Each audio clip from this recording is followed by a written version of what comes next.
네, 이 세상에는 지혜롭고 똑똑한 사람들이 많이 있습니다. 단순히 공부를 잘하는 것을 넘어서 물리학이나 수학에 있어서 아인슈타인과 같은 그런 천재들이 더러 우리 주변에 있습니다. 자연 속에 하나님이 심어두신 법칙들을 발견하고 그것들을 공식화하는 그런 사람들을 볼 때 어떻게 저런 것을 발견할 수 있을까? 정말 놀랍기도 하고, 인간이 하나님의 형상으로 지음받은 정말 지혜로운 독특한 존재이구나라는 것을 느끼게 됩니다. 더군다나 우리 인간의 몸의 구조를 파악하는 사람들을 보십시오. DNA, 줄기세포, 인간의 유전자 정보를 어떻게 알아낼 수 있을까? 너무나 대단하지 않습니까? 정말 동물과는 현저히 다른 특별한 하나님의 지혜가 우리 인간 가운데 깃들여져 있음에 틀림없습니다. 어찌 동물과 비교할 수 있겠습니까? 인류 문명의 발전, 과학과 의료 기술의 발전들을 볼 때에 인간이 지적으로 얼마나 위대한 존재인지 느끼게 됩니다. 그러나 성경은 이렇게 똑똑한 인간들이 눈에 보이는 세계의 일부는 파악할지 모르지만 영적인 세계에 대해서는 아주 무지하다고 말씀하고 있습니다. 하나님이 만드신 이 우주 만물의 원리와 법칙들은 일부는 발견하지만 사실은 그것도 아주 극소수에 불과하고요. 하나님이 지으신 온 우주 세계에 비하면 아주 작은 지식이 아니겠습니까? 더군다나 영적인 세계는 훨씬 더 광대합니다. 이 영적인 세계를 이해하는 데는 우리 인간이 완전히 무지하고 우둔하다고 성경은 말씀하고 있습니다. 여러분, 예수 그리스도를 통해서 하나님이 우리에게 알려주신 이 복음의 비밀은 영적인 질서에 해당됩니다. 육의 세계에 해당되는 것이 아닙니다.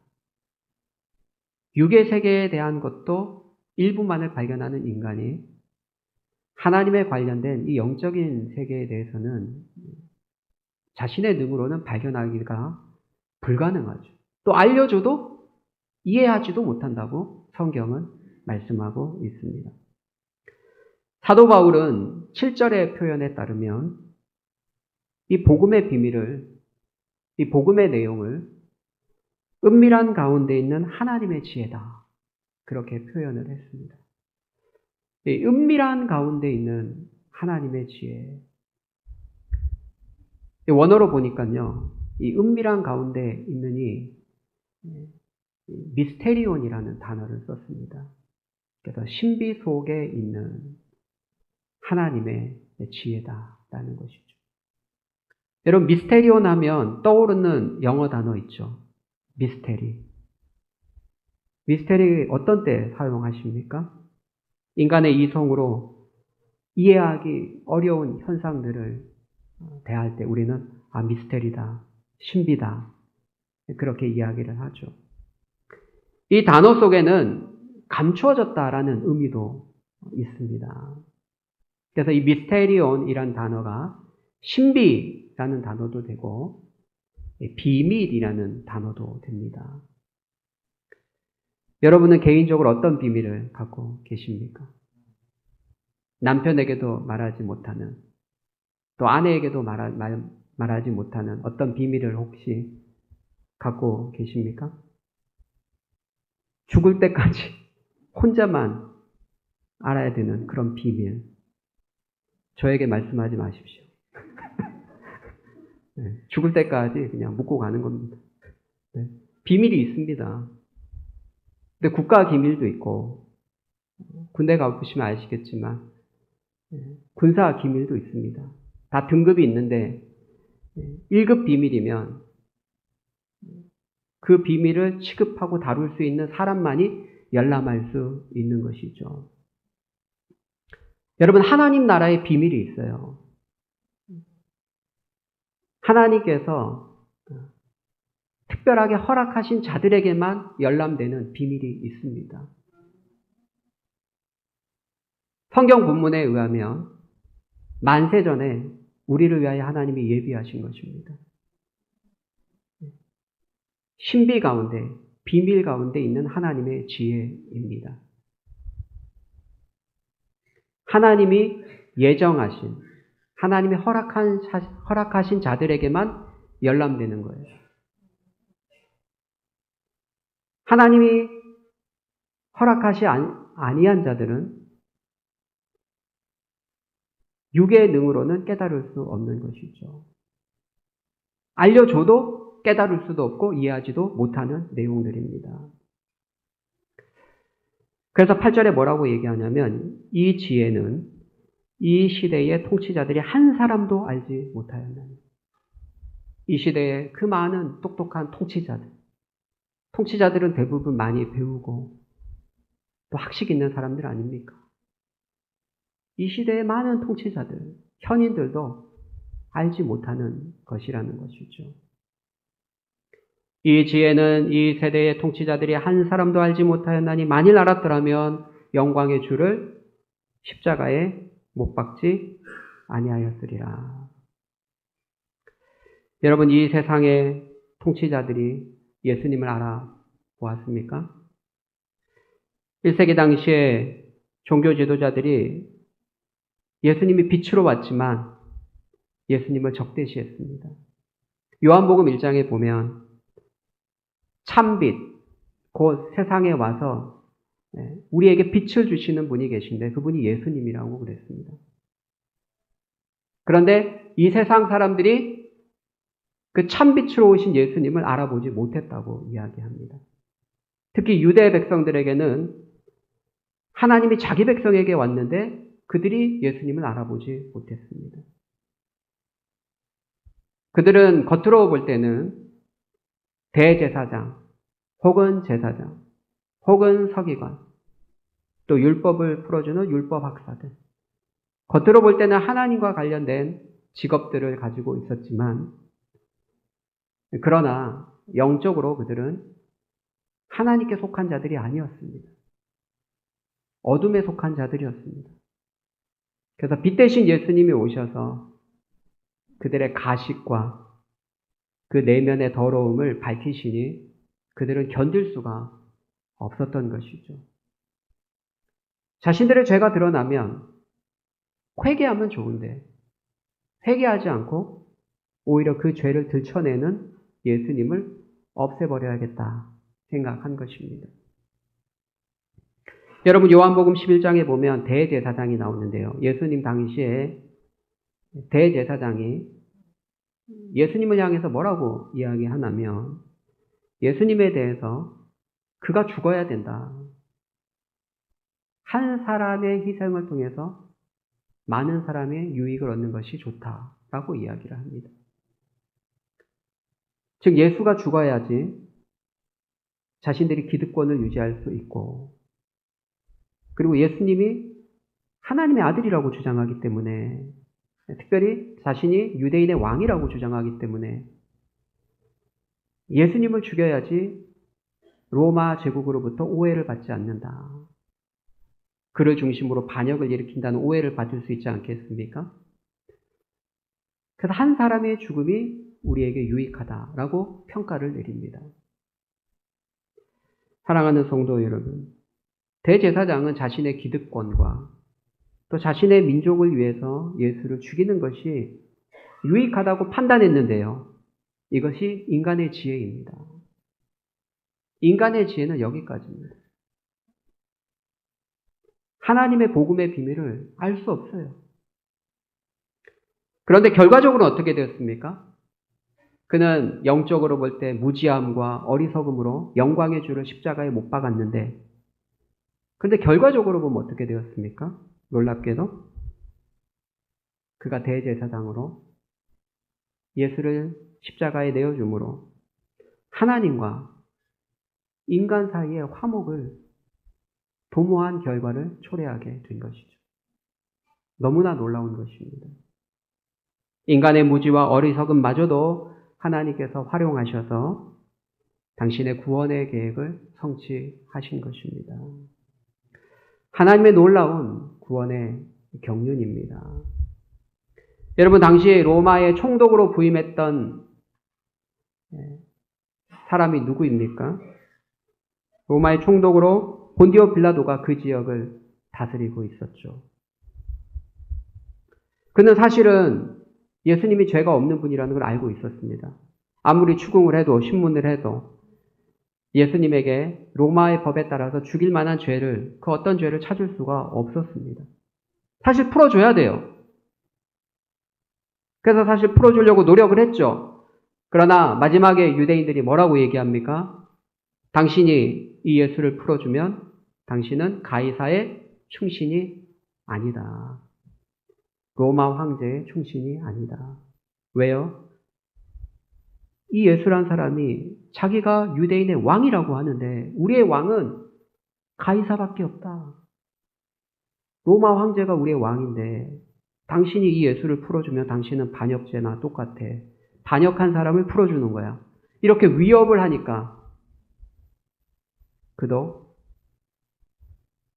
항복을 한 것이죠. 그는 로마의 관리로서 사실은 예수를 풀어줄 수 있는 최종 결정권자입니다. 그러나 자신의 정치적인 유익을 위해서 유대인들의 항의에 그는 항복하고 만 것입니다. 그런데 여러분, 너무나 놀랍지 않습니까?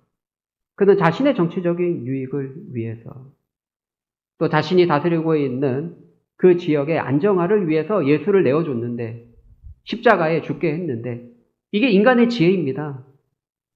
인간은 얼마나 자신에게 유익할 것인가. 또 자기가 머물고 있는 공동체에 시끄럽다. 그러니까 뭔가 사실이 밝혀지기 싫다. 이게 인간들의 지혜거든요. 그러니까 안정을 취하는 거죠.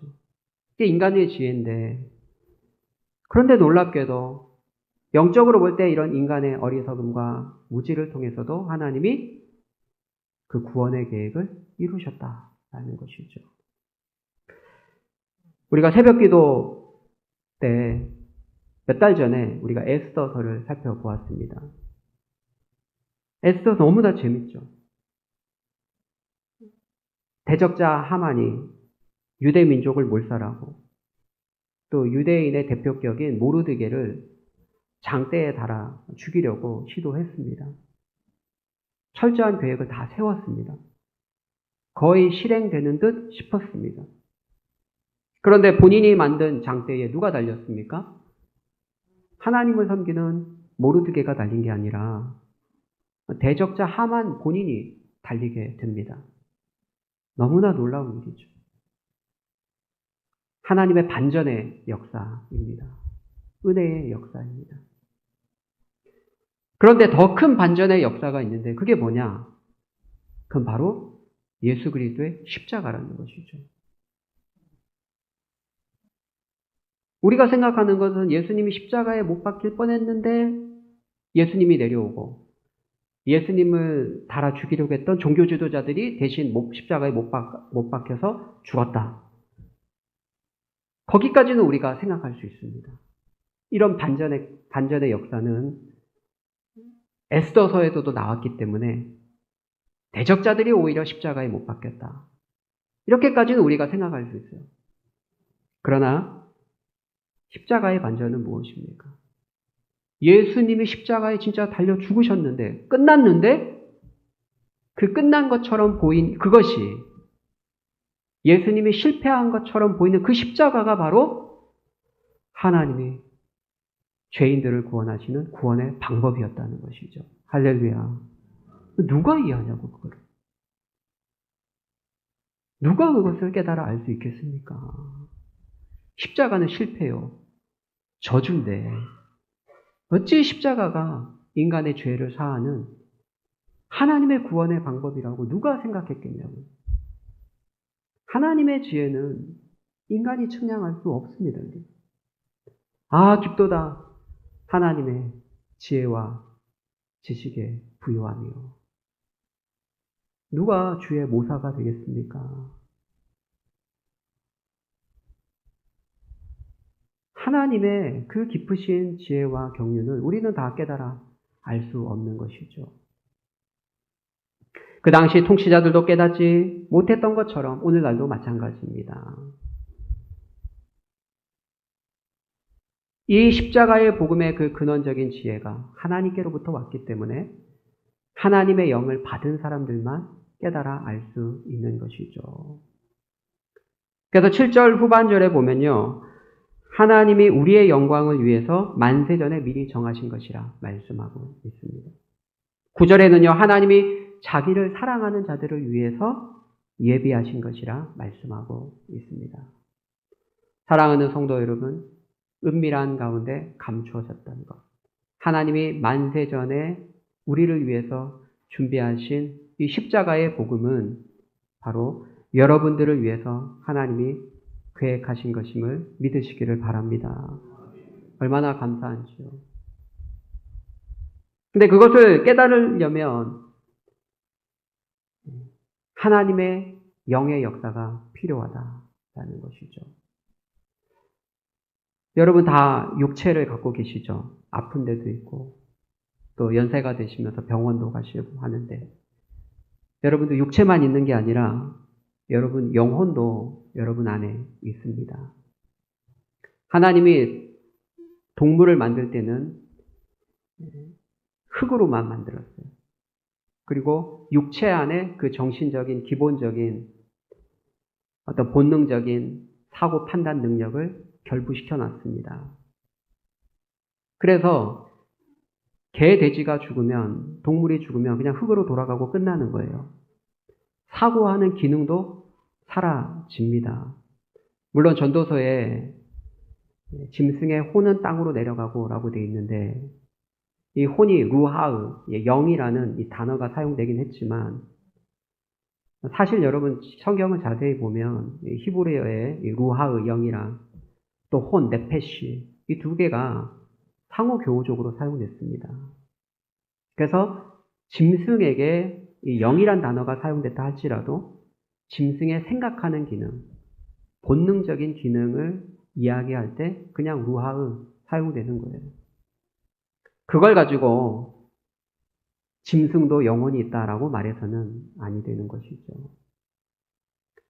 그러나 이제 신약으로 넘어오면 때로 어떤 구절에는 우리 인간을 육체와 영혼으로만 말하지 않고 육과 영과 혼으로 이렇게 세 개를 분명하게 이야기할 때가 있습니다. 그때 이제 영은 푸뉴마, 이제 헬라어로 푸뉴마로 사용되고, 그리고 혼이라는 단어는 푸시케로 사용되는데, 사실은 이 단어도 신약 성경에는 서로 혼용해서 어떤 때는 푸시케로만, 어떤 때는 푸뉴마로만 이렇게 사용이 됩니다. 그러나 혼과 영과 육으로 이렇게 세 개가 같이 기록될 때는 인간의 영혼 안에 있는 정신적인 기능을 혼이라 부르고 또 하나님과 소통하는 영적인 기능을 영이라 그렇게 부르는 것이죠. 몇 개의 본문이 있습니다. 그렇다면 우리 인간 안에 거듭나지 못한 자연인들도 이성적인 판단 능력과 어떤 기능이 있거든요. 그러니까 혼의 기능은 살아있단 말이에요. 그래서 예수 믿지 않는 자연인들도 굉장히 똑똑할 수 있어요. 하나님이 심어두신 자연 법칙들을 발견하고 굉장히 똑똑하게 살아갈 수 있습니다. 일반적인 분야에서. 그러나 거듭나지 않은 사람은 영혼은 영이 죽어 있다는 것이죠. 여러분, 핸드폰 있잖아요. 핸드폰이 아무리 좋은 기능이 있어도, 아무리 최신 핸드폰이어도 그 안에 그 유심칩이 없으면 통화가 안 되잖아요. 그렇지 않습니까?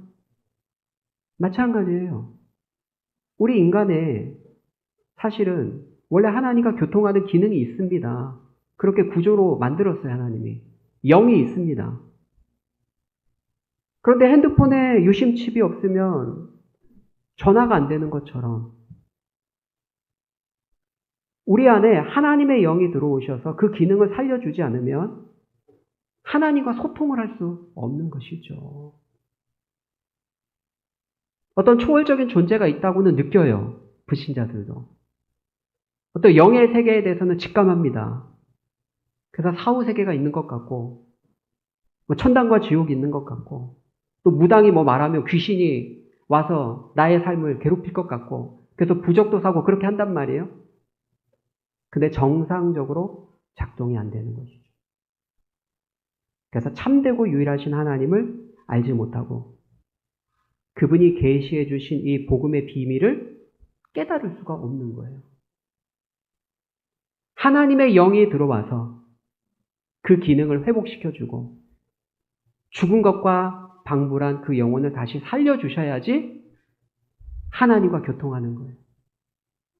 하나님의 비밀을 깨닫게 되는 것이죠. 그런 의미에서 오늘 본문에 사도 바울은 영적인 것은 영적으로 분별해야 된다라고 말씀하고 있는 것입니다. 사랑하는 성도 여러분, 여러분은 십자가의 이 복음을 정말 깨달아 알고 계십니까? 정말 마음속에 확신이 드시고 정말 믿어지고 계십니까? 교회는 오래 다녔는데 이 십자가의 복음이 믿어지지 않는다는 것은 여러분들이 아직 하나님의 영을 받지 못했다는 증거일 것입니다. 하나님의 영을 받은 사람들만이 복음의 비밀을 깨달아 알 수 있습니다. 여러분, 사도 바울도요, 하나님의 영을 받기 전까지는 알지 못했습니다. 여러분, 그가 어떤 사람입니까? 사도 바울이요, 구약 성경을 달달 외웠던 사람입니다. 그 당시 최고의 율법 학교인 가마리엘 문화에서 최고의 율법 지식을 배웠던 사람입니다. 구약을 통달했던 사람이죠. 그렇게 많이 구약을 연구하고 공부했지만 예수님에 대해서 몰라요. 그 놀라운 그리스도 안에 담긴 하나님의 신령한 복에 대해서 깨닫지 못했습니다. 그의 표현에 의하면 율법의 두건이 가리고 있었다니까요. 읽어도 깨닫지 못했어요. 그래서 자기가 생각할 때 예수는 그냥 그저 일개 선지자에 불과한데, 선생에 불과한데, 랍비에 불과한데 자꾸 교회 다니는 사람들이 예수가 하나님의 아들이다. 구세주다. 하나님으로부터 나신 하나님이다. 이런 엉뚱한 소리를 하니까 참을 수가 없는 거예요. 이건 신성모독이다. 하나님은 아버지 한 분밖에 없는데 무슨 또 하나님의 아들이 있느냐. 그래서 예수 믿는 사람들을 그렇게 핍박한 것입니다. 대제사장에게 권한을 받아서 군인들을 데리고 가서 도망간 사람들까지 쫓아가서 핍박했던 사람입니다. 그러다가 다메섹 도상에서 예수님께서 강렬한 빛 가운데 그에게 나타나셨죠. 사울아, 사울아, 어찌하여 나를 박해하느냐. 주여, 누구시옵니까? 네가 박해하는 예수다. 그의 눈이 비닐처럼 가려졌습니다. 나중에 성령의 인도하심을 받고 아나니아를 만나고 그 비닐이 벗겨지고 아나니아가 안수할 때에 성령이 그에게 부어졌습니다. 성령을 받고 나서 그는 이제 비로소 깨달은 거예요. 이전에 구약을 아무리 읽어도 깨닫지 못했는데 이제 구약이 완전 새롭게 보인 거죠. 그의 서신서를 참고하면 창조 때부터 그냥 예수님이 모든 것을 만드셨구나. 그를 통해서 보이지 않는 세계와 보이는 모든 세계가 만들어졌구나. 아브라함에게 주신 그 약속이 그냥 팔레스틴 땅 차지하고 너희가 잘 먹고 산다. 그게 아니라 바로 아브라함에게 내 씨라고 하셨는데 단수로 말씀한 그 씨가 바로 예수 그리스도구나. 구약에 있는 모든 내용을 예수님을 통해서 이해되는 하나님 나라의 완성으로 그가 깨닫게 된 것입니다. 사랑하는 성도 여러분, 성령을 받기 전에는 깨달을 수가 없는 거예요. 사랑하는 성도 여러분, 육의 사람 되지 마시고 영의 사람 되시기를 바랍니다. 하나님의 성령을 사모하십시오. 하나님의 성령을 받아야 됩니다. 성령께서 우리의 죽은 영혼을 살리시고 우리의 영적인 기능을 회복시켜 주셔야 돼요. 우리의 어두운 무지한 영적인 상태 가운데 빛을 비춰 주셔야 됩니다. 그래야 깨닫게 됩니다. 복음은 육의 능력으로 이해되는 게 아니에요. 서울대 박사, 하버드 공학 박사라도 성령을 받지 못한 사람들은 이해할 수가 없는 거예요. 왜냐하면 그 지식 자체가 만세전에 감추인 것이고 하나님께 근원을 두고 있는 영적인 비밀이기 때문에 그러한 것이죠. 사도 바울이 에베소서 1장 3절에 뭐라고 얘기합니까? 찬송하리로다 하나님 곧 우리 주 예수 그리스도의 아버지께서 그리스도 안에 하늘에 속한 모든 신령한 복을 우리에게 주시되 그리스도 안에서 하늘에 속한 모든 신령한 복을 우리에게 주시는 줄 믿습니다. 그렇기 때문에 여러분이 성령의 능력으로 그리스도를 깨닫기 전까지는 하늘에 속한 신령한 복을 받을 수가 없습니다. 일반 은총 차원에서 여러분의 혼의 기능, 이성적 기능을 잘 활용해서 이 땅에 심겨진 어떤 법칙도 발견하고 유명한 과학자도 되고 또 사업도 번창할 수 있고 일반 은총 차원에서는 여러분들이 많은 것들을 할 수 있을지 몰라요. 그러나 영을 받지 않으면 이 구원의 비밀을 깨달을 수 없고 하늘에 속한 썩지 않는 신령한 복은 얻을 수가 없는 것이죠. 우리는 교회를 다녀도 일반 은총 차원에서 우리가 실제적으로 눈으로 보고 얻을 수 있는 것들을 많이 원해요. 물론 이런 것도 하나님이 주십니다. 그러나 여러분 이거는 세상 사람들도 노력하면 얻을 수 있는 거예요. 하나님이 일반 은총 차원에서 허락해 주셨어요. 안 믿는 사람도 사실은 열심히 노력하면 돈 벌 수 있고 또 한 분야에 대해서 죽도록 열심히 연구하면 뭔가를 발견할 수 있어요. 이거는 일반 은총 차원에서 하나님이 불신자들에게도 허락해 주신 은혜입니다. 일반 은혜입니다. 그러나 우리 믿는 자들만이 발견하고 믿는 자들에게만 주어지는 썩지 않는 신령한 은혜가 있다는 것이죠. 이것은 그리스도 안에서 성령으로 깨닫는 자들에게만 주어지는 줄 믿습니다. 우리에게 그 은혜가 주어졌다라는 것이죠. 그래서 오늘 본문 12절 뭐라고 얘기합니까? 우리가 세상의 영을 받지 아니하고 오직 하나님으로부터 온 영을 받았으니 이는 우리로 하여금 하나님께서 우리에게 은혜로 주신 것들을 알게 하려 하심이라. 할렐루야. 우리가 세상의 영을 받지 않고 누구의 영을 받았다고요? 하나님께로부터 온 영을 받은 줄 믿습니다. 우리가 하나님께로부터 온 성령을 받았기에 하나님이 은혜로 주신 복음을 아는 거예요. 그리스도 안에서 하나님이 우리를 위해 예비하신 놀라운 신령한 복들에 대해서 그 가치를 알게 되는 것이죠. 이전에는 몰랐는데